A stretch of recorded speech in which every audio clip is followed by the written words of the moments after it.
I'm gonna. There you go. Yeah. We Well, wanted to at ask least the before you computer heard that voice- creepy voice. The fucking computer voice lets you know. All right.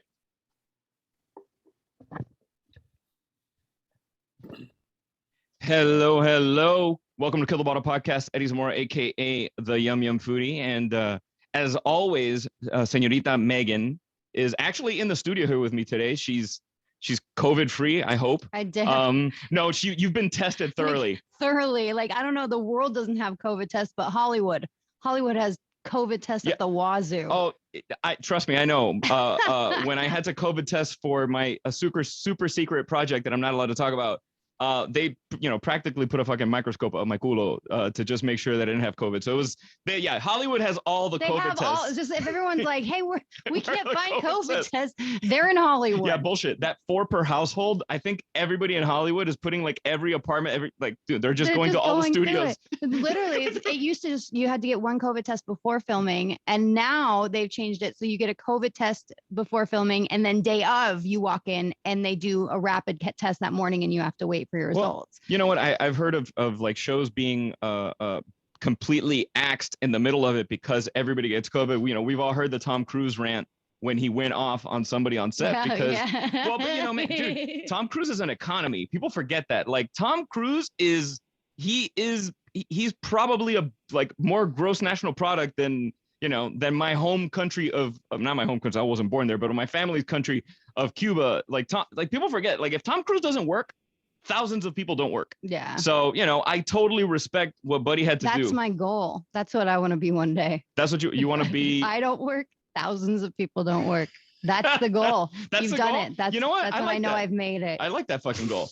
I like that goal. Speaking of goals, I want to introduce our guest sooner than later. This gentleman he's definitely goal oriented. And if you've ever checked out whatever he's done, which I'm sure you have, but even just following him on social media, you'll be kind of motivated just watching this dude work out. You've seen him in iconic films like Avatar, Fast and Furious, Jarhead. Right now, you can see him on Amazon Prime TV hit series The Boys.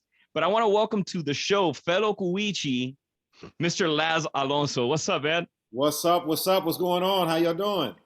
Dude, aquí in the lucha of Pasadena, as we say, aquí en la lucha, we're doing our best to roll through this whole experience. It is called Kill the Bottle, and in honor of like a Cuichi being on here, I'm sipping on some Ron Santiago, which is it's kind of like it's probably my favorite of the OG Cuban rums.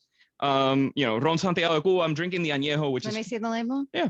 So this is from Santiago de Cuba. It says Ron Santiago. Yeah, it's Ron Santiago. That's his name. Thank you. Ron Santiago, but Ron Santiago is kind of like I don't know. I think bang for buck. It's my favorite of the Cuban rums, even though given the current status of Cuba, this I was purchased, many moons ago. I was gonna say, how did you get your hands on that? But then I thought maybe that's not a good question to ask right now. No, you can ask. So, and I'll tell you straight up. Ironically, this bottle was purchased 2 years ago today. Reason being, and people are gonna know exactly when the show was recorded, because I was in Cabo San Lucas. I get on. I'm at the airport, and people in Mexico are like, they go straight to duty free to tequila, and that's not what Eddie does. Eddie goes to the section of the shit that people are looking for. And since it's Mexico, at the time, I dove right into the Cuban rum, and I got Ron Santiago for $12 a bottle. Wow! I know, dude. And that was the day Kobe Bryant passed away. That's how I know the day I bought it, because right when we're getting on the plane, everybody's phone starts going on blast with the initial news. And imagine we go up in the air for 2 hours, come down, and then everything starts to roll out. So, yeah, that's what we got. Are you a rum drinker?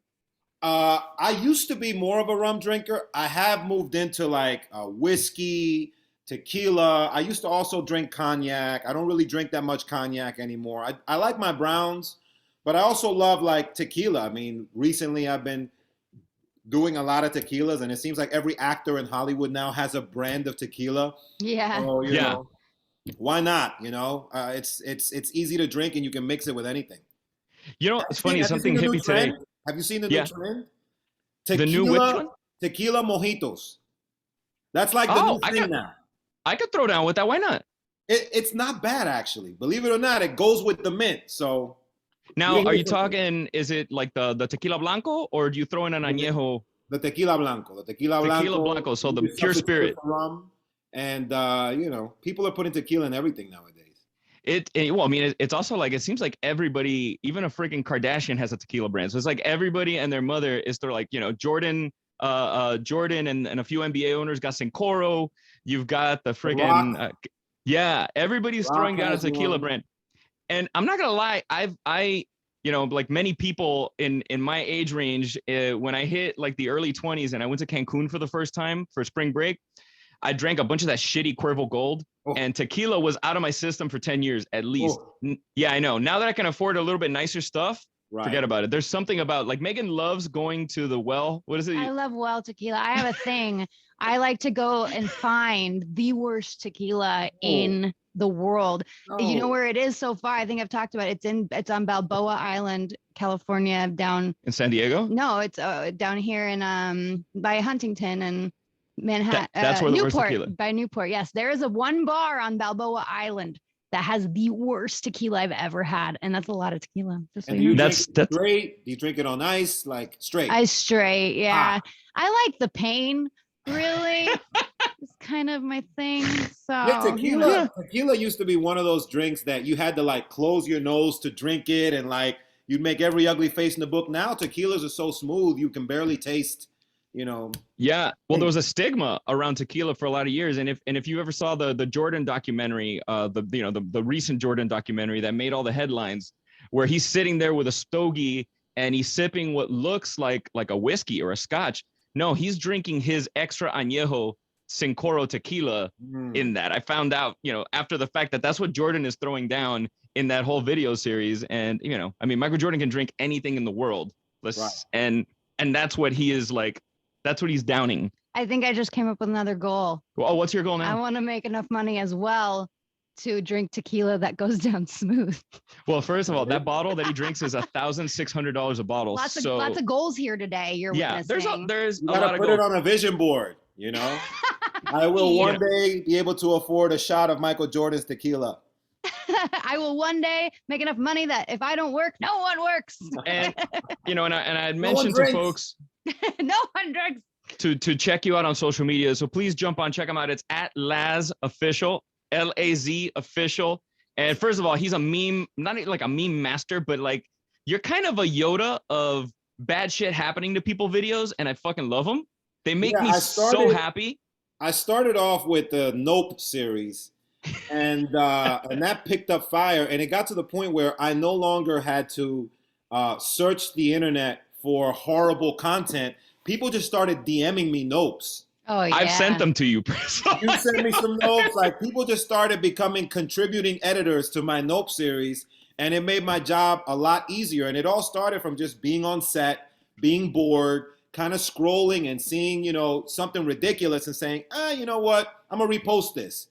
And then people go crazy. So that's kind of what gave birth to the idea. Now, you know, I mentioned that you make me think of somebody that's extremely goal oriented, and you know, reading about you know, from what I've read, that you wanted to be an actor ever since you were a kid. Yeah. What was there a moment? Was there a film you saw? Was there a TV show you saw? I mean, I remember seeing Miami Vice's pilot episode and that changing my life when I was a little kid. Yeah, what was it for you, if there was something? It was Rocky, man. Rocky. Yeah. So for me, I liked the rags to riches aspect of it. You know, I was born on the other side of the tracks, very similar to what Sylvester Stallone's character, you know, Rocky Balboa was, you know, poor side of Washington, D.C., very working class family immigrated from Cuba to the United States. And everybody basically pooled their money together and their resources so that I'd be able to go to school and so that I'd be able to get an education. And for me, it was always a dream to be able to make it and against the odds and not let the odds, no matter how big they appeared to be able to fight and win and be able to, like, you know, lift my family up. And so that was always my dream. Were you the first person in your family to go to school? And first of all, he went to Howard University and he's got a degree in business and marketing, which as an actor, as an entertainer, that's got to help you so much. But were Yeah. you the first person in your family to go to I was the college? first person in my family to go to college. Now my cousin, who's much younger than I am, she's going for her doctorate degree. I didn't go that far. I got my bachelor's. That's it. I don't need a doctorate degree to be an actor. But Not yet. yeah, exactly. But yeah, I mean, for me, it was when I saw that movie, it was someone who I felt like he really should have never won. But the only thing, he wasn't the most physically talented. He wasn't the most, he didn't have the best equipment. He didn't have the best opportunities. He was training in a, can you say shit on this show? Yes, you can. You I can't already say said shit, it. but you can say fuck. No, Okay, yes, of all course right. you can say. Yeah. I mean, Yes, he was training in a shithole gym, I mean? Yeah. And he's going up against this guy who's, literally training in a state-of-the-art, a facility with all the bells and whistles. But what he had was heart. What he had was heart. And for every time he got knocked down, he was going to get back up again, and he wasn't going to quit. And that's really how my mom raised me. She raised me to never be afraid, that I can believe in myself and achieve whatever I want. And if you get knocked down, that's nothing wrong with that. Just get up and keep fighting, And I found that to be, in 90% of the scenarios, effective. And then the 10% that it wasn't effective, it just wasn't meant for you. The things that I set my mind on that I thought were going to be, what I needed to do and was going to drive me to success, I later learned, thank God it didn't happen. Because had I done that, I wouldn't be in the position that I'm in now, or I wouldn't be available to do this or that. So, things that you thought were supposed to be, sometimes when they don't happen, you have to accept it and let it go and trust that in time, you'll understand why it didn't happen when it did. Well, because timing is so much of everything, man. Like you see some, let's say some child actors, for example, who were handed a silver spoon at a young age. And, that was their time, so to speak. But were they emotionally ready? Were they capable of navigating that world? And that's why you saw so many folks, spiral and get out of control. I can't imagine, or I don't know how you feel, if you would have had the wherewithal, the success you have now in your early 20s, how you would handle that differently than you do now. Yeah, I'm so happy that I didn't, because one thing about this business is they like to put expiration dates on people. Yeah. And we're in an era of this business where you can write, you can produce, you can create, you can promote it yourself on social media. None of this existed when I was in my 20s. So had I come in the business during that era, I wouldn't be in the position that I am now, where I'm established enough to take advantage of these opportunities, but I'm not overly, I guess, exposed to the point where people are kind of like, yeah, I kind of know what he can do. And, we've seen enough, So I'm still getting opportunities to play characters that no one has seen yet. I played this, well, I can't give it away, but I played something that no one has seen in this project that I shot last October. Right now, it's an independent film that I also helped executive produce along with Abby Cornish, directed by Felipe Muti, up-and-coming director out of Brazil. But it's characters that no one has seen, neither her nor I play. So we're kind of going against what people might think our type is. And it's always fun then to be able to at this stage of your career, do something fresh and new and hit people over the head. So well, yeah, I mean, and also, I would assume that 99% of people do not know that you're Afro-Cuban. I didn't until I was like, why are you speaking Spanish? What's happening? Why is he responding in Spanish? I was like, do you understand what he's saying? I'm so sorry, Eddie's lost it. Well, no, but I remember starting out my career in the late 90s in New York as an actor, and people wanting me to change my name. My name's Eduardo Zamora, and that was at a time period when Leonardo DiCaprio was like a really huge name with a lot of syllables, and I'm like, well, fuck that. No, I'm not going to change my name. You're Lázaro Alonso, Laz Alonso. Did anybody ever try to get you to kind of change that, to become Laz Alo or to whatever, So Laz has been my nickname since probably first or second grade. Like as far back as I go, my personal friends from childhood, everybody calls me Laz. And so I would say, yes, somebody did change my name. And that was the teachers that couldn't pronounce Lázaro, that Yeah. would call me Lizard, Lizardo, Yep. Lorenzo, any version of an L name you can think of, they called me. And that's why I went to Laz and it stayed Laz. And I've been Laz, my entire life. So moving into Hollywood, I didn't have to change my name for any reason because it's pretty easy to remember. What's funny, I have a Cuban Lázaro in Elizabeth, New Jersey, which I think every Cuban in the States has some family member in Jersey in some way, shape, or form. And it got to the point where they just call him Larry. And every Cuban also has a family member named Lázaro, and it's somewhere in their family. Well, yeah, because it's a big saint. Yeah. There's also a San Lázaro in every Cuban household with the San Lázaro. If you ever go to like a Cuban household, well, he's the one with the dogs. With the dogs, he's got crutches. Yeah. He was Jesus's best friend, Saint Lazarus. Yeah, but he's also Lazarus is familiar. There you go. Lazarus is the English version of Lázaro. Yeah. There we go. And like my grandmother's house, there was a San Lázaro with a whiskey glass and a cigar next to it. Okay. Don't ask me why. Because her San Lázaro liked whiskey. You know what I mean? He didn't drink Don Santiago. No, not at my house growing up, dude. At my house growing up was probably some some screw top Bacardi.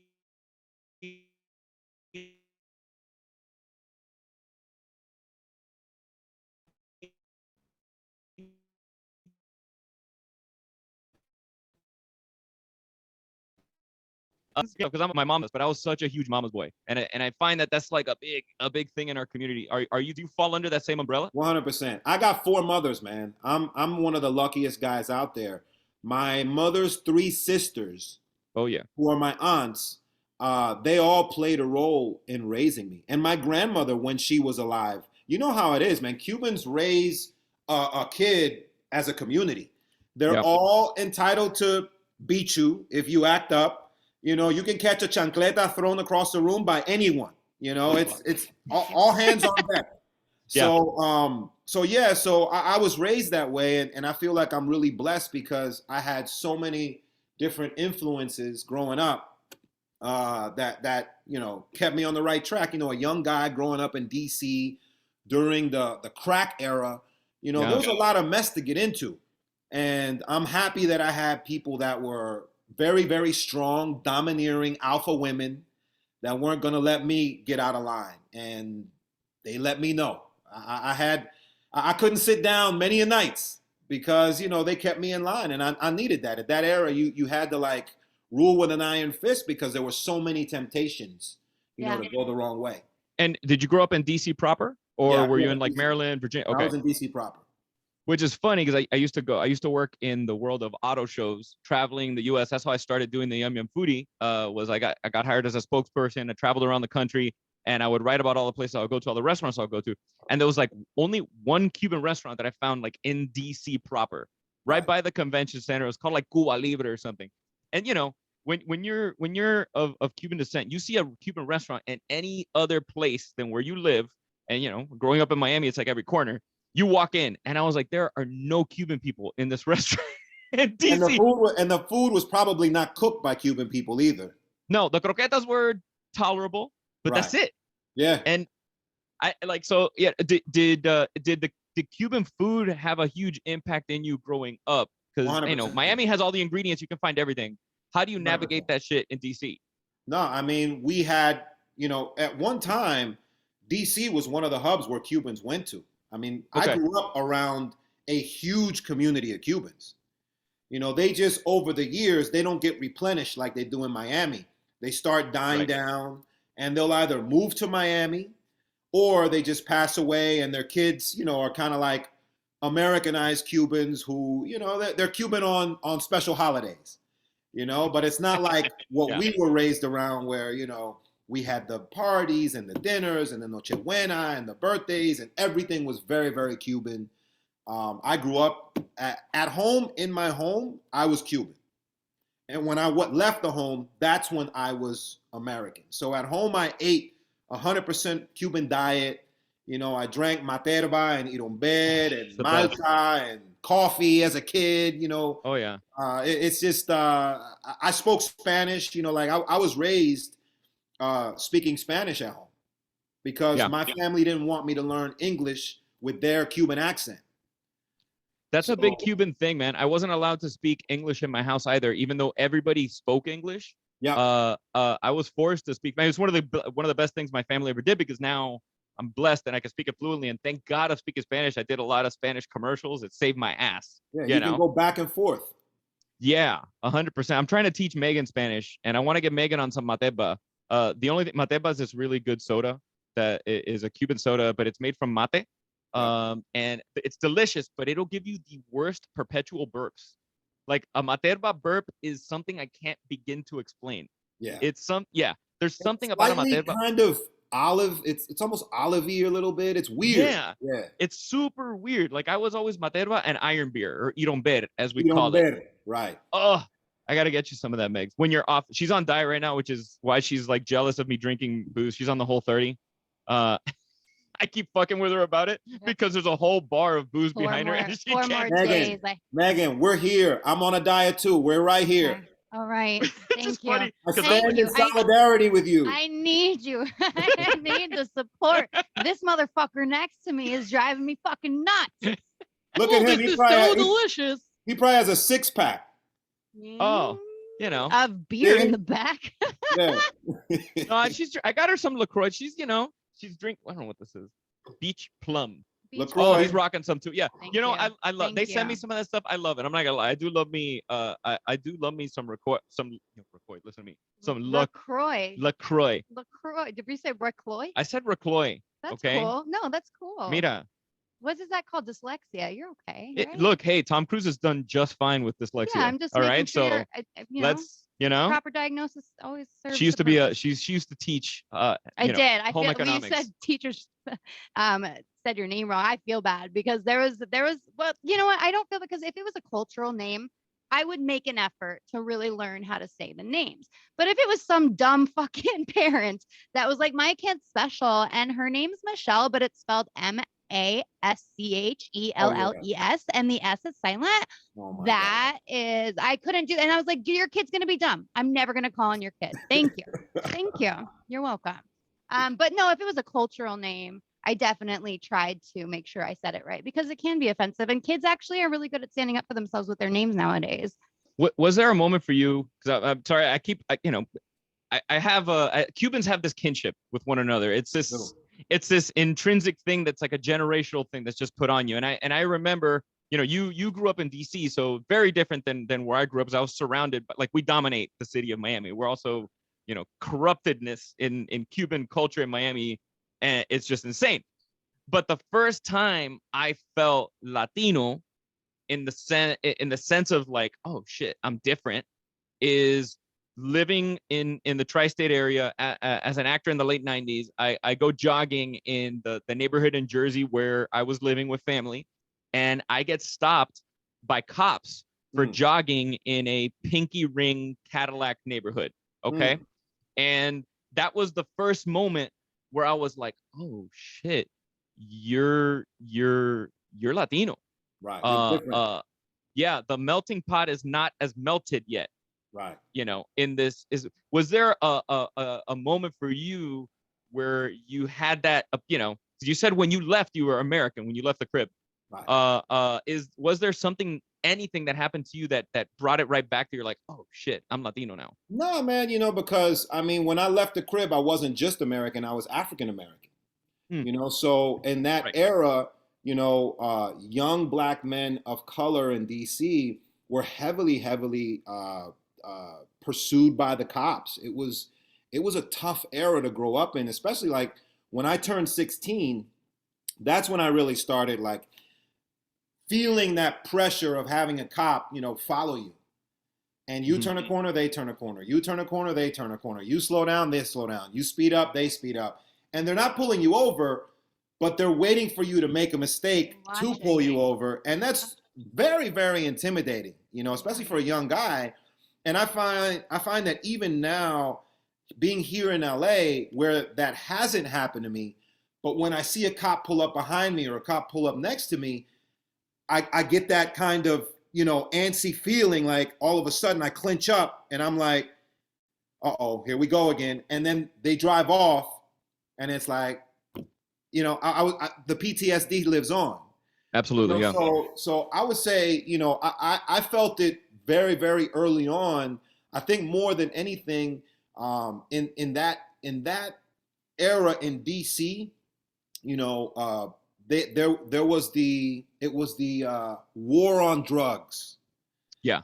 That was Oh, yeah. the thing that they would always talk about, the war on drugs. And so that pretty much put a target on anyone that was young, black, and, suspicious looking, which, you didn't really have to do much to be considered suspicious. So for me, it didn't have anything to do with being Latino. It was just by nature of, the color of my skin that I realized, okay, you know what? I have to watch where I drive. I have to watch where I drive at night. And I have to, it got to a point where I remember when I'd see a cop, even if they didn't have the lights on, when a cop has their lights and their sirens on, you pull over. Yeah. I'll just pull over and turn my car off. Yeah.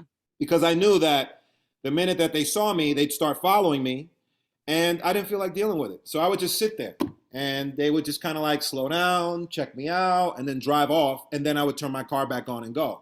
And that's kind of like how I figured out how to survive, It's such a different perspective to hear this stuff coming like as a white. I'm straight white privilege. Like well, you're transparent. You're like a guppy. I come from my dad's a doctor. Like there's no struggle.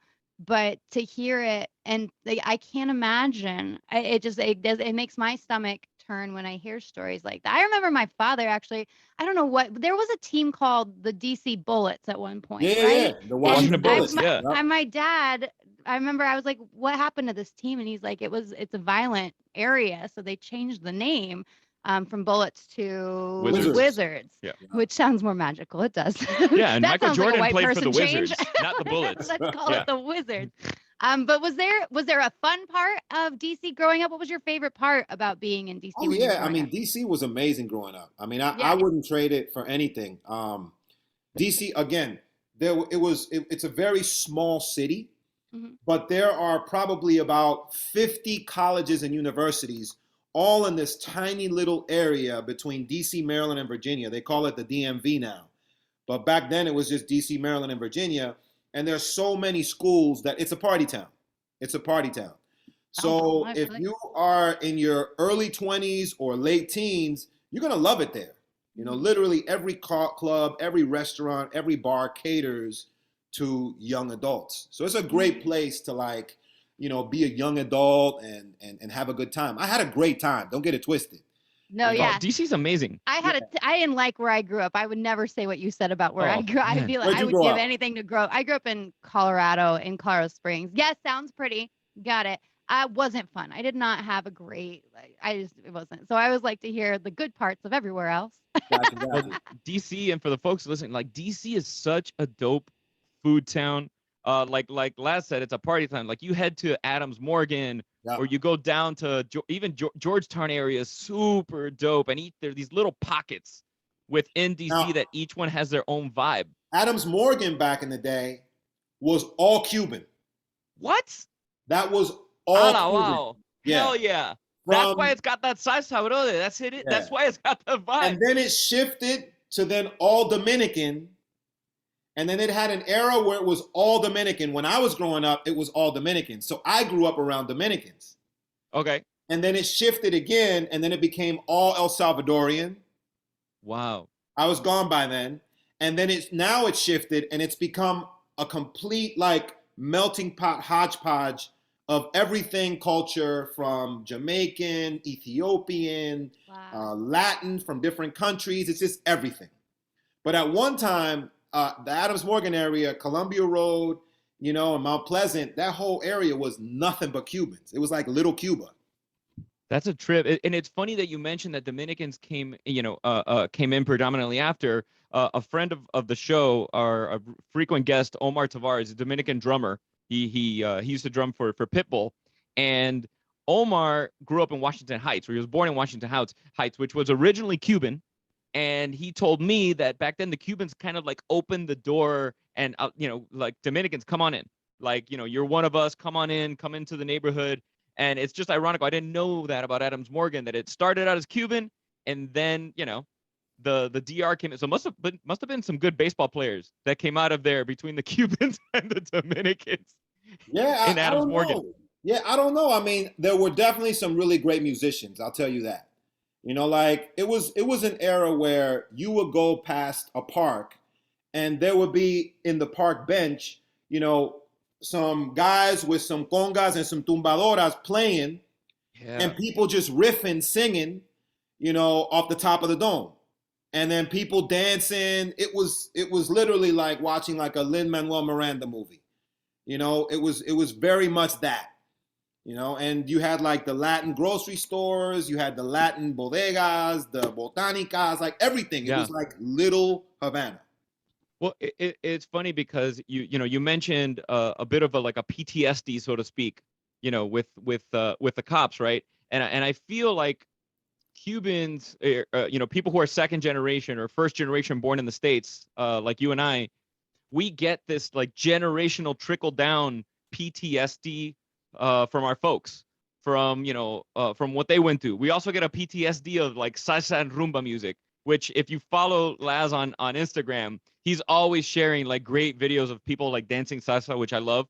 But there's that thing where the music comes on and we kind of don't know what to do with ourselves.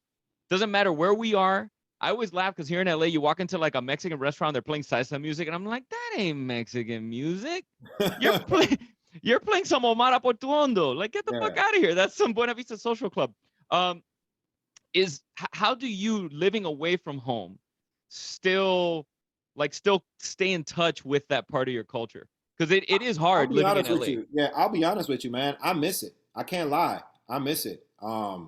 I don't really feel that infused with uh, Latin culture when I'm out in LA. Yeah. I don't feel that warmth, that community that I feel when I'm somewhere else. Even in New York, it's hard to escape it in New York. You know, wherever you go, you feel that energy, you feel that vibe. Cars pass you, you hear the music. It's not like that in LA. So LA, when it comes to Latin culture, it's very difficult to find it in its truest form. I mean, even Mexican culture, you know, like you go to a Mexican restaurant, if you don't go to an authentic hole in the wall, like real Yeah. Mexican restaurant where Mexicans go to eat, and the people that are cooking the food are Mexican, the people that are serving the food are Mexican, more than likely it's more of kind of like an experience for non-Mexicans. Right. You know what I'm saying? Yeah. So you're not really gonna, It's like a Disney restaurant. yeah, You you're not know. necessarily gonna get like Mexican culture. You're more or less getting kind of like the beautiful, like, you know, gourmet remix of a Mexican dish. Yeah. You know, so uh, that I do miss it. I do miss it, and I find that like the the the older I get, the more I want to be around it more. Like it used to be where I could just go get my fix and come back. Now it's more important to me to be surrounded by people that look like me, that sound like me, that like the same music that I do, that like the same foods that I do, that are loud like me. You know, different things that, you know, really make me feel at home mean a lot more now than they once did. Yeah, like I feel sorry sometimes for Megan because I'm like so in touch with, and it's been a process for me moving away from home for 16 years now, here in LA. It's like if somebody's Cuban, if somebody's Latino, I want them to come on the show and talk with us. I always want to support anything that has to do with Cuban culture, whether it's I did some live videos with some fucking people in Havana who risked going on Instagram with me and talking about what's happening in La Oh, Habana, in July Cuba, 11th? since July. Yeah. Wow. Yeah, since Julio. And I feel like Like, what it's am I supposed to do? I know, I like, what is can't go Megan out supposed to to? the street and be like, "Hey, white person, come on the show." No, I know. No, I know, man. I want But Hey, are you all white German? people. I'm doing Come. everything. While I Eddie still is looking for can't Cubans, I'm looking for white people. they're not hard to find, clearly. But I can't go like, hey, Germans, like, are you like there? I think my issue is, this sounds like therapy now. My issue is I didn't grow up with culture. There was no culture. We didn't have a family dish. We didn't get together with like a big group of people. We didn't have traditions. I had zero culture. And maybe that's, now that I'm thinking about it, you just solved why I didn't like my childhood, because there was a lack of closeness with people. There was a lack of closeness with culture. So I think in my adulthood and meeting people like Eddie or meeting people like you, I'm fascinated, and maybe that's why we bond, because I'm just always just examining and seeing like, what, how, why I didn't do that. So it's definitely Your parents interesting. didn't want you to leave when you turned 18? They didn't What want is me. this? I mean, culture, I feel like breaks down so many barriers. You know, like if Eddie and I didn't know that we were Cuban, we would probably walk by each other on the street and never suspect it. But the fact that we met and we identified each other as Cuban, we knew we were Cuban, we already knew before anything that we probably had more in common that we had different. Yeah. You know, and we could probably sit here and talk for the next hour about those commonalities without even figuring out that we have differences in any way, because that's how important community and culture is. You know, so I put so much importance on that, and to me it's like it's very, very a pillar of my life.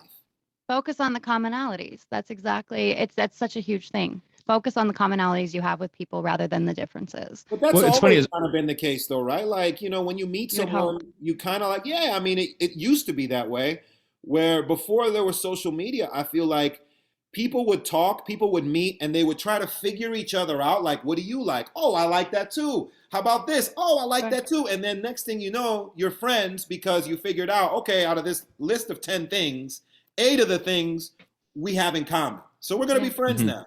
You know, whereas now we're relegated to these kind of little bite-sized portions of people, Yeah. where one tweet or one post could paint a picture of a person, and you ignore those other 8 things that you have in common.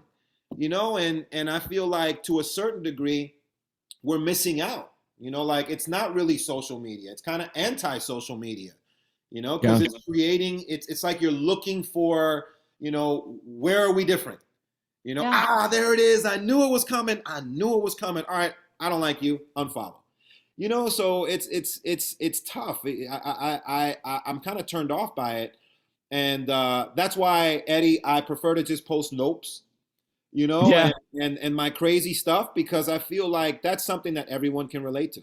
You know, everybody can relate to. Well, You know, like not wanting. it made, dude, I like, and Megan's heard me say I shit you not a million times, but I shit you not, I will be, you know, shitting on the toilet, going through those nopes, and thanks for the face, Megan. No one needs But to you know, know. I'm all about honesty. Yeah. I'm all about You honesty. can just say you're going and, through them. and I will hear Eddie, you're the the shit.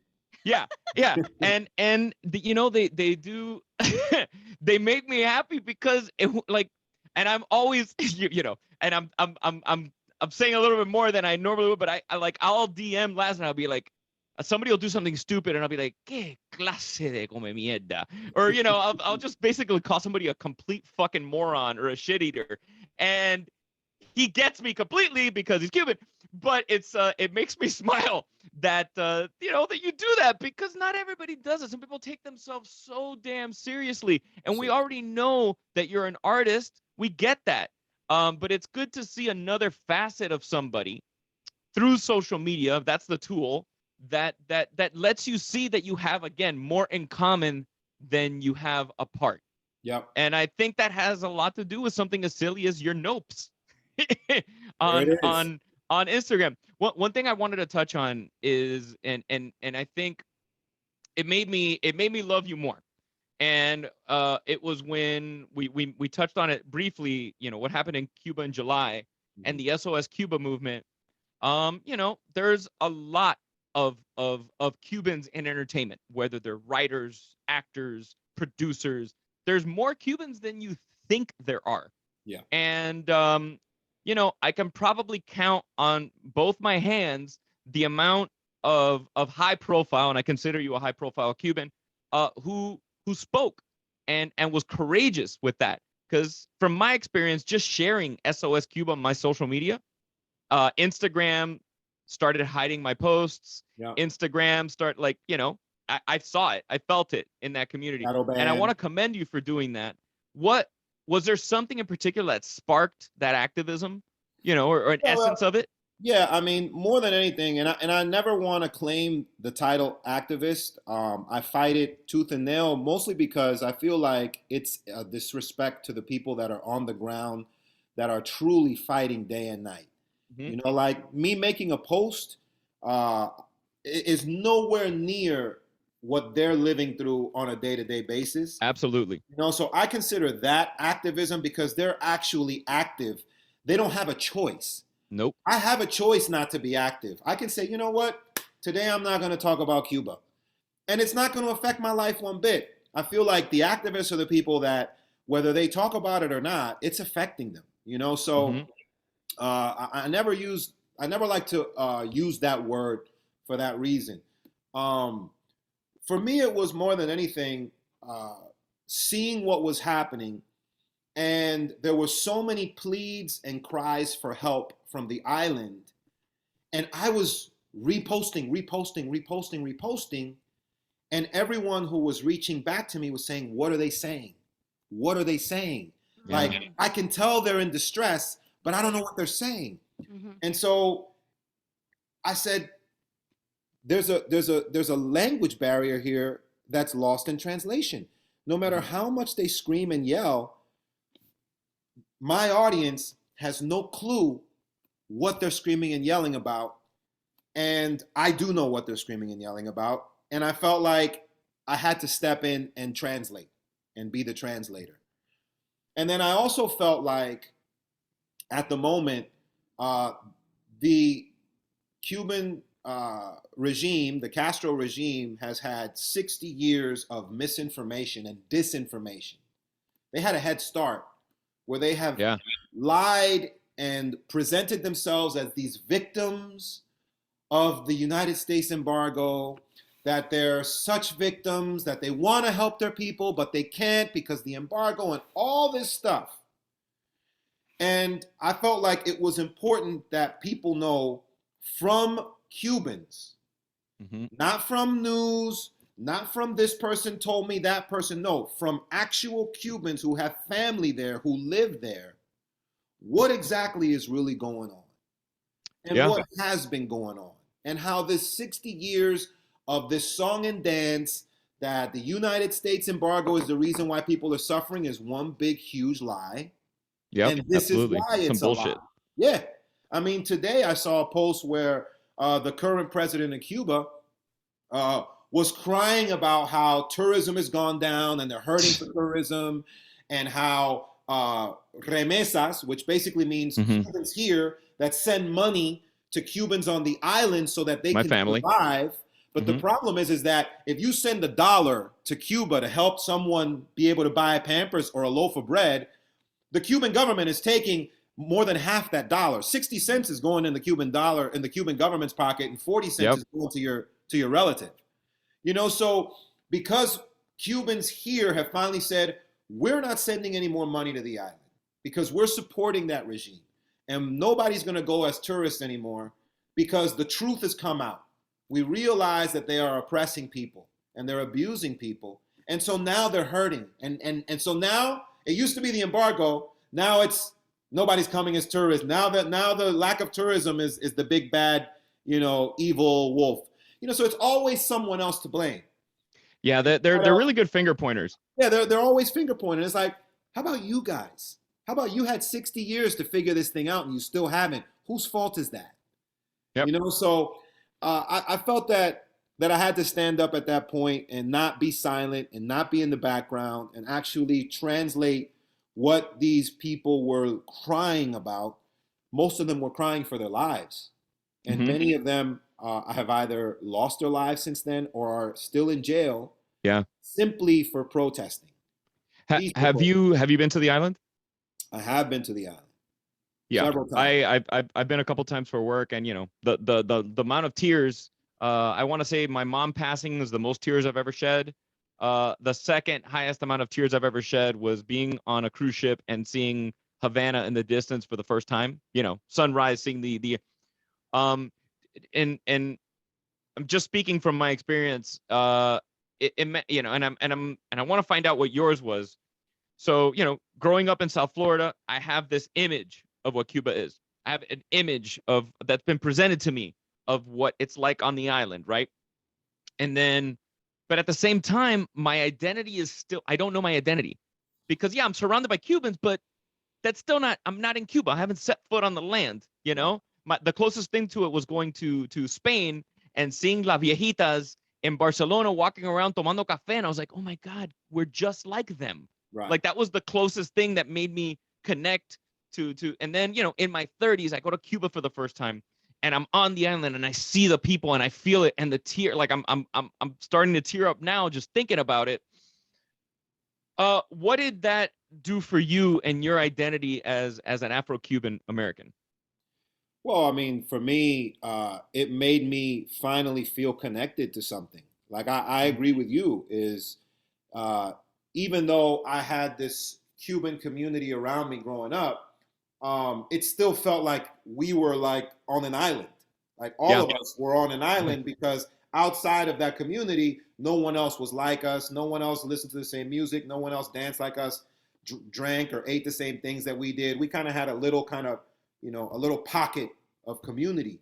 So going to Cuba, where the entire island, where everyone spoke the same way, the same language, drank, ate the same things, expressed themselves the same way, had the same slang, that really made me feel a part of something. That made me feel rooted in something. But it also highlighted how much of we have been ripped apart because of politics. The Cubans on the islands and the Cubans, here basically have this distance between them because of this stupid political divide, because of this stupid government, and they created that. They designed it that way. Absolutely. Because anyone who speaks up against them, they get them out. They get them off the island. They don't want they don't want anybody on the island that's going to speak out against them. So all the Cubans that are here are the ones that turned up when they were there, and they're like, no, no, no, no, no, no, no, no, no. Oh yeah. Many people saw Scarface, and yeah, of course, in the Mariel boat lift, they emptied the maximum security prisons and mixed them in with the folks who were leaving. But it was really like, well, shit, if you're gonna speak up against us and you want to be here, peace, get out. There have been Mariel is the only one that kind of gets, because of the movie, it gets the most hype. But there were many boat lifts. There were many boat lifts, not just Mariel. There have been thousands that have come, on rafts, risking their lives. There have been more Cubans that have died in the ocean trying to get to the States than Cubans that actually made it here, which is insane. It's a human rights crisis and violation. And it also really opened my eyes, to the UN, to their inactivity, to their inability to call a spade and to say, this is a dictatorship. What's happening is a human rights violation. They are wrong. And in the face of what's right and wrong, what they are doing to human beings is wrong. It really opened my eyes. I guess before July 11th, I somehow thought that there was a little more fairness in the world. In spite of everything that I've learned in history, which obviously history teaches us there is no fairness. But right, yeah. You still kind of have hope. And it just reminded me that, what? There is no fairness.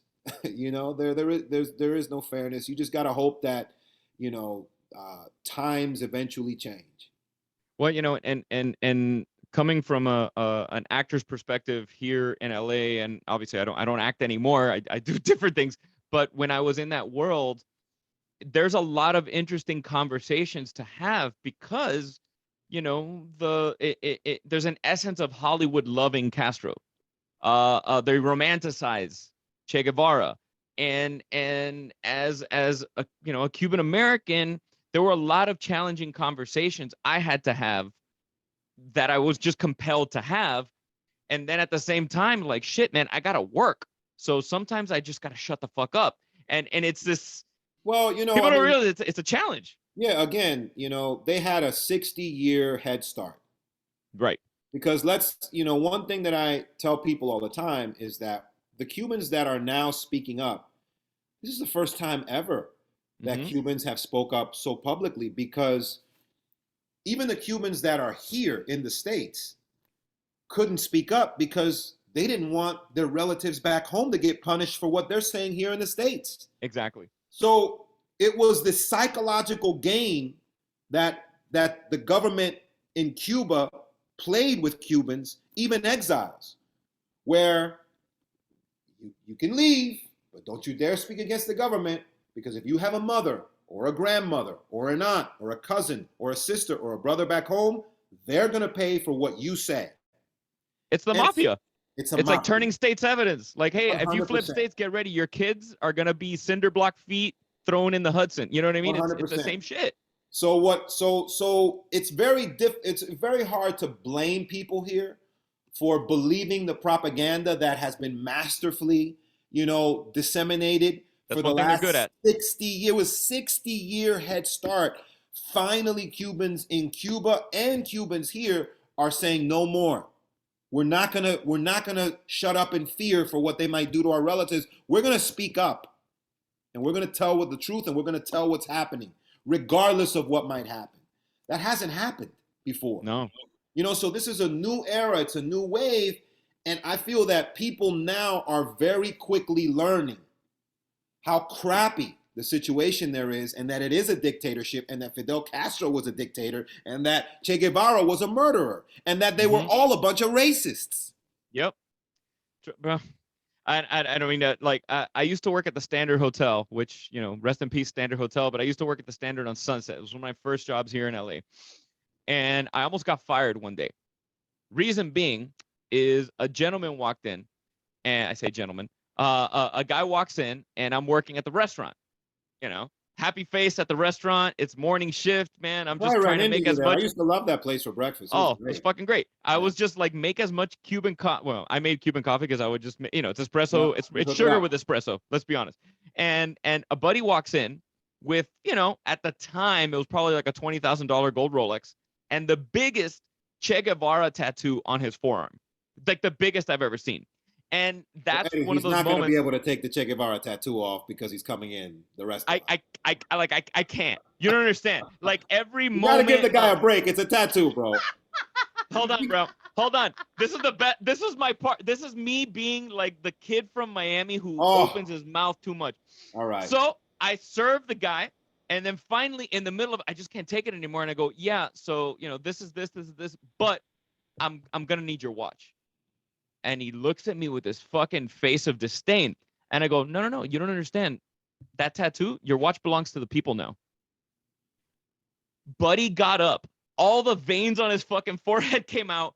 And I was like, I'm going to die here on this. And it's not from a drug overdose like everybody else on the Sunset Strip. No, it's going to be some guy kicks my ass for being an obnoxious Cuban who just can't. Like, I couldn't. I was like, my mom is turning in her grave right now because I don't say something. So as somebody on my end watching you, it is really, I get touched, moved, and inspired because yes, I know you're not on the island. I know that those are the people that are suffering, but at the end of the day, it does take a certain level of oomph to be okay with speaking your mind and saying who you are. And that's what our parents sacrificed so that you and I could be here and speak our mind. But yet many people don't do it. So I really want to acknowledge you for that, and it doesn't go on deaf ears. It doesn't fall on deaf ears as part of the diaspora here, living in the U.S. Thank you, man. And I consider myself, even though I'm an American through and through, but I can't deny my last name and who I am, and it is like I get so touched by it for real. It means the world to me because it's part of your identity. it's part of our identity, and people weren't doing that 20, 30. Like, you know, you had Andy Garcia, you had Gloria Estefan that were talking about things, but not everybody was doing it. Right. And there's an influx. There's, you know, I say Rosario Dawson just because I saw her on Dope Sick recently. I finished that series, and you know, she's in the back of my mind, and she's Cuban as well. But it's great to see people being okay with not everybody being okay with what they're saying. Right. Yeah. So I just wanted to acknowledge you for that. Before, Thank you you, know, man. before we say goodbye or anything like that, I didn't want to let that slip and forget, because it's I turned my dad on to you. My old Cuban wow. dad in Miami. I got Wow. him watching The Boys. Oh God. I Nice. did. I got my dad. My dad understand. My That's dad, a you know, violent show. Can you my handle it? El viejo. Oh, let's not. Oh, But so my violent. dad I was love it. hiding. My dad was hiding machine guns for people in Cuba in the 1950s who were going to try to overthrow the government. Oh, so So he can handle it. my dad Yeah. can fucking handle it. He's My one of dad the was he's one of the OG boys from back in my the dad day. is OG, but my dad is like, it's funny because he tells me, and he goes, Papi, I'm sorry, I'll translate. He goes, Papi, yo estaba loco para la pinga. He's like, porque tenía 18 años, and you do stupid shit. It's like my dad was just basically saying he's crazy because he was 18 years old and doing stupid shit, because they would have put him in a firing squad. Had they Easy. found out that my dad was doing that, like no trial, no nothing, firing squad. Even if they thought that he was doing that, Yep. like firing squad dead. Or hung. They used to just hang people. Like Che Guevara would just hang people in the middle of town. Like it was the Wild Wild West. Yeah, buddy would get We could turned. have He would stories. get We turned could tell on by stories for mom days. complaining. Like if Yeah. a mom would come and beg him to free her son, he would turn around and have the son hung, firing squad, like right away. That was like his thing. He was known for that. It was crazy. So your dad is watching it. Well, speaking of overthrowing people who are in charge or have a lot of power, season 3 is coming out in June of The Oof. Boys. No. June 3rd. Eesh. Yeah.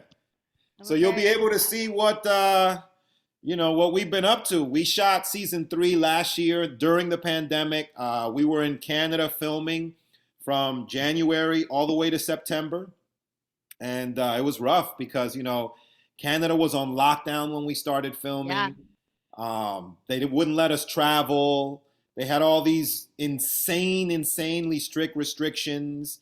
Thank God they let us film there, but it was tough. It wasn't easy, but I think it really made us all as a cast unite and get closer. And it also made us focus so much on the work, because that's all we really had, that it's a very special season. Everyone as of right now says it's our best yet. Oh my God. I love the show. I love the cast of the show. I think it's just it's like you can't have a team of 5 Michael Jordans. That doesn't work in the NBA. You need a center. And it feels like there's this great balance within the cast of just like vibe between all of you. And I was a huge fan of the show Banshee. So when I saw him, he was the initial person who got me to watch The Boys. Wow, that's dope. I'll let him know. Because I loved the show Banshee. That show I thought was fucking bomb. And Right. I plowed through that show, and I was lucky enough to find out about it after it was all out, so I can watch everything all at once. That was kind of the vibe. And for the folks listening at home, I love the like anti-superhero vibe. It makes me so happy that superheroes are not perfect. Right. It's just because I'm like, fuck, at some point I want to see the imperfections. And I think that show kind of brings that to the surface, but in a really smart way. Mm-hmm. I wanted to ask you, so you did the movie Avatar, and then you worked on the film Detroit. And the reason I mentioned those two is because it's like ex-husband, ex-wife. You work with James Cameron, and then you work with Catherine Bigelow, Right. who also known for The Hurt Locker, great film. So the Hurt Locker beat us out of the Oscar. That's right. Yeah. That's right. We were up for Best Picture, and so was Hurt Locker, and she won. Fucking Jeremy Renner. No, I'm just kidding. Isn't that crazy? I love me some Jeremy Renner too. I'm not gonna lie. But Buddy can throw down. Did those two film did Catherine hear about you in Avatar? did anything, because I've met James Cameron. He's fucking intimidating as shit, man. He's just one of those dudes who's Yeah. very intense, very meticulous. I love that about his films, the attention to detail. I can Yeah. imagine that's something as an actor you pull back and you're like, oh shit, if I ever produce a film or direct a film, I can really take from I that. love it. I love it. He's the perfect person for that type of film because in world building, you have to know exactly everything. And James knows every blade of grass on Pandora. Wow, You know, that's crazy, man. literally, he can tell. You know, I remember one time around. You know, I was supposed to be on set. I think my call time was 6. I got there early. I walked on the stage around 5:30, and he was sitting there by himself, looking through a big, huge orange Home Depot tub of rocks. And he had one tub filled with rocks and one tub that was empty, and he was just pulling rocks from one tub to the next. And the tub that he was putting rocks into was the no pile. Why Wow. why these rocks would not work for a part of the world that they were going to create on the computer, not in real life, on the computer, but they used things as models to kind of simulate so that they could get an idea.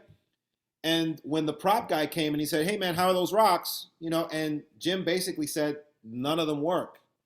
And then he explained to the guy in very meticulous detail the humidity, the environment, the weather, the type of animal that lives on those rocks, what their claws look like, how they grapple on the rocks. He showed him, he had like, you know, pictures of the animal. And these smooth rocks, they don't have any place for this animal to be able to grab onto. They'd slip right off and fall in the ocean. And so he broke it down. He's like, it has to be a porous rock. It has to be one with holes big enough for these claws. This is how big the claws are. And like all of that lived in his head. God. But it taught me, you know, it really elevated my responsibility as an actor in that movie because I was like, there is so much level of detail that this man has in this world that he has created that I have to add to that. You know, I can't take away, and I have to live in the same level of detail that he lives in because we're living on the same planet for these 18 months that we're shooting this film. You know, so he gained a tremendous amount of respect for me during that film. And Catherine Bigelow is equally as detail oriented, just completely different styles, man. They're completely different styles of directing. Catherine Bigelow shoots like she's shooting a documentary. You know, like every single take, the camera's going to be in a different place. You never know where the camera's going to be every take. You don't know how many cameras she's shooting you with.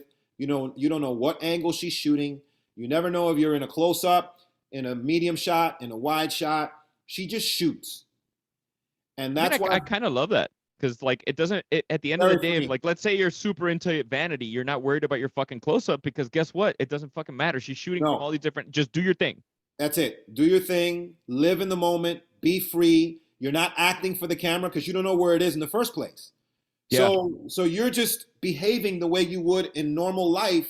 You're not cheating for a camera. You're not cheating your body so that they get the most, you know, nothing. You're not, there's no technique.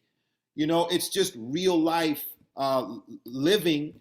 And I think that's why her films feel the way they do. They have a certain feel that almost feels like a documentary, like she's capturing real life, and that's because she's allowing people just to be. Is there, and I know I want to start wrapping this up, but is there a dream character for you? Is there that one, you know, biographical historical character that you dream to play? You know, that you're like, I could fucking rock it. I don't know if I can make this happen in time while I still have a little bit of youth left in me, but Antonio Maceo would be a dope character. Yeah. That I would love to play. I'd probably have to wear some 6-inch boots because the guy was like 6'7". But Megan, Antonio Maceo was this black freedom fighter, freed slave from Cuba that basically became a colonel in the Cuban army. He was liberated to help fight the Spaniards, basically the same way that we had the Revolutionary War here against the British because of taxes and all that. The same thing happened in Cuba against the Spaniards. But the landowners in Cuba at the time realized that they couldn't kick the Spaniards out because it was only a handful of them. But what they did have was a ton of slaves. Now, how do we get these slaves to fight with us, to unite with us, to kick these Spaniards off the island? We got to free them. So they're fighting for their freedom, and that was pretty much, the beginning of the end of slavery in Cuba was when they freed all the slaves, and then the slave owners and the slaves fought on the same side to kick the Spaniards, but they didn't have muskets, they didn't have gunpowder. All they had was machetes. Oh my God. And which is the Cuban like security device. If you're growing up as a Cuban kid, you have a machete. And this guy, this freedom fighter, he was so scary. They called him the Bronze Titan. He was 6'7", and he fought on top of a horse with 2 machetes, one in each arm. It was like Braveheart. Yeah. Yeah, for real. It was like Braveheart. This is When he would come charging into battle and they'd see both machetes up in the air, Spaniards would drop their muskets and run in the other direction. They didn't care that they had bullets because they said the bullets wouldn't hit them. And they would literally be firing in his direction and he wouldn't get hit. It was like he had some mystical protection that wouldn't allow him to get hit.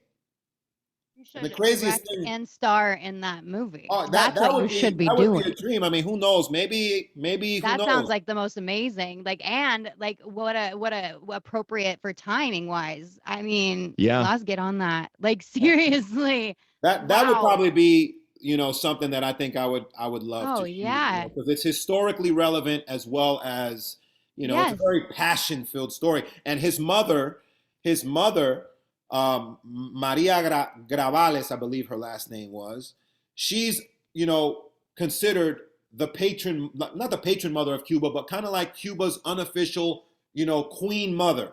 Because she sent all her sons into battle to fight for Cuban liberation, and they were all killed. Oh my God. And she said, if none of them come back, I'll grab a machete and I'll finish what they didn't finish. So that's a Cuban mother right there. How tall are you? I'm 6 feet. Oh, you're close enough. You can do it. I need some Prince. Heels. 7-inch heels. You need some Prince heels. The thing is, like, I'd look like a Make-A-Wish kid next to you because I'm 5'6". But like besides you, Jose Canseco, and Fidel Castro, there's like no tall Cubans. Let's just William Levy. William Levy's taller than me. But he's just thinner than you, so you still William look Levy's like you could. Tall, man. William Levy's like 6'3". He's like 6'2", 6'3". Yeah, but you can still fuck him up, dude. You got a linebacker build, bro. You can fuck him up. Bro, William Levy's a sweetheart, man. I've been on a plane with him. No, absolutely. But he's just thinner. He's a soap opera guy. You gotta be thin. He's Mr. Abs, man. Hey, listen, Mr. Abs. Buddy, he's the Cuban, by the way, he can Brad Pitt. I went to the All-Star game in Miami, baseball All-Star game, and he played he played baseball, as a kid in high school. And the buddy he can swing, dude. He hit like 2 or 3 home runs in the celebrity softball game, and I was like, bro, look at the swing on Levy. No, Levy was a semi-pro baseball player. Don't get it twisted. Yeah, I was like, that buddy, was an unfair advantage. And his son is amazing too. His son's a very good baseball player. So, lastly, before we let you go, you're from DC. You can't use home as the option, but you've got a 24-hour layover in DC. You got your breakfast, lunch, dinner. I'll let you throw a cocktail somewhere or a dessert somewhere else. Where are you going? I'm going home, bro. If I'm in DC. All right. So besides DC, you're in LA. All right. Okay. All right. That's fine. Like the smell of frijoles are always going to lure you home. They're like the Pied Piper of Cubans. You smell frijoles, you go. Yeah, that's unfair. Okay. That's an unfair advantage. Okay. In LA, you're home away from home. Where are you going? Breakfast, lunch, and dinner. It's tough. You know what? There's a salsa club here called El Floridita. Oh, yeah. And everyone goes to El Floridita for the music because they have live music. They have live bands. Mm-hmm. Monday nights is off the chain. It's great. It's a blast. But they're not known for their Cuban food, but their Cuban food is actually really, really good. It is. Yeah, it is Cuban solid. food is actually good. It's authentic. It's delicious.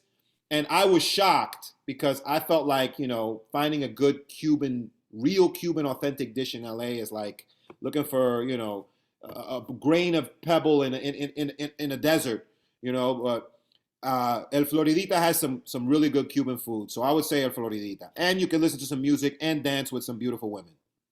Yeah, it's not And too they got shabby. they got good mojitos too. I mean, they got great drinks, rum and cokes, mojitos. They got everything. They have single guys. Yeah, they're there. Yes, I'm in. Yo, Megan, I'll teach you how to dance salsa. I can dance. Fool, why do you assume? Salsa. I can dance salsa. Why do you assume I can't? Because you're transparent like a guppy. Laz, I sincerely, I end every show the same way, and the only thing we don't get back in life is time. And I want to thank you sincerely so much from un cubanito from Miami. Thank you for spending a little time with Megan and I. For our audience, thank you so much for spending a little bit of time with us here on Kill the Bottle. Please follow at Laz Official on social. Like, give Laz some love. You will not be disappointed. Check out, well, in June, but check out season 1 and 2 of The Boys right now on Amazon Prime. I cannot wait until If you June. haven't seen it, just watch. It's the first episode. You won't be able to stop. Like 10 minutes in, I was like, I shit my pants. Like, and I never say that. I was like, oh my God. Oh, that's what you're in for. It is. That's what you're fucking in for. It is a show. And Laz, what's next for Laz? I want to create, man. I want to be in the creator seat. I'm inspired. I see so much amazing television happening, so I want to pull from my brain and write and produce and create some cool stuff. Another show that Megan is gonna shit her pants. Like that's yes. Absolutely. Well, that's why diapers, adult diapers exist. Pants, that's a success for me. If you need any white girl extras in your stuff, she's COVID tested. Let me know. There you go. No, again, it means the world to me. Thank you so much for your time, Laz. Keep on, bro. Keep on, like, thanks for having doing me. your thing. No, dude. It was a pleasure. That was so much fun. It's funny because I'm gonna tell him something. It's the irony is, does the name Versus and Flow ring a bell to you? Of course. So when I mentioned I worked as an auto show product specialist traveling the country, Buddy right here was the quasi brown dude that would get hired to work the Versus and Flow events in LA. Oh wow! So I used to see you do your thing while working, and I'll give them some love. Walton Isaacson, working with like Don and all these beautiful human beings that I'm still friends with. Yep. Yes, and it's like just beautiful humans. And it didn't hit me. No joke, it didn't hit me till like yesterday. I was like, oh shit, wait a second, because it's been a minute. Back in the day, man.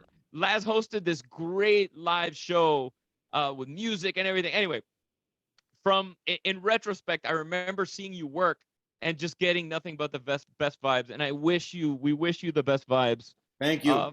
From us. And bro, go work out, please. Yeah. You need, I know you finished season 3, but bro, we need to keep you jacked. I gotta stay jacked, bro. I'm about to go get jacked right now. Yeah, gotta go. Yeah. Gotta go get jacked. And bro, when the time comes, no social media. I want to break bread with you and invite you to some sándwich cubano, maybe un tabaquito, I'm down. Un purito. Let's do it. Dude, te quiero. Un abrazo. And for my Cubichis in Miami, Laz Alonso, a Cuban to be proud of. Kill the Bottle Podcast. Like, subscribe, give us a rating, a review. Keep Megan employed. Keep her from not having a dirty OnlyFans account. Yeah. Thank you, Laz. On that note, I'm out. Yeah, get out. Get out quick. All right. Thank you, bro. Thank you.